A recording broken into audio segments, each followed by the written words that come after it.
दुर्गा पूजा के चंदा 2। जी हाँ, नमस्कार दोस्तों, आप लोग देख रहे हैं भोजपुरी मीडिया। जिस गाने का इंतजार था, कभी से काफ़ी लोग वीडियो बना रहे थे कि ये गाना पवन सिंह का है, खेसारी लाल यादव जी का है। तो मैं आप लोग को ये पोस्टर दिखा रहा हूँ खेसारी लाल यादव जी का, जो कि सोशल मीडिया पे बता रहे थे सभी लोग कि ये गाना SRK म्यूज़िक से पवन सिंह का आएगा। तो उसका फाइनली पोस्टर लॉन्च कर दिया गया है SRK म्यूज़िक से, और ये गाना आ रहा है आप लोग के बीच कल। जी हाँ दोस्तों, ये गाना आ रहा है आप लोग के बीच कल सुबह में SRK म्यूजिक से। SRK म्यूजिक से काफ़ी लोग भी इस पोस्टर को देख के मतलब अचंभे में हो गए हैं कि पवन सिंह का आना चाहिए था, लेकिन खेसारी लाल यादव जी का कौन। तो 26 तारीख को सुबह में 6:30 पे इस गाने को लॉन्च किया जाएगा SRK म्यूजिक पे।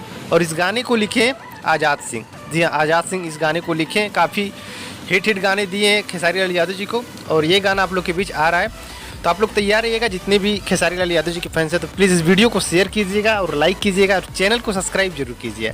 कमेंट करके जरूर बताइएगा कि ये वीडियो कैसा था। तो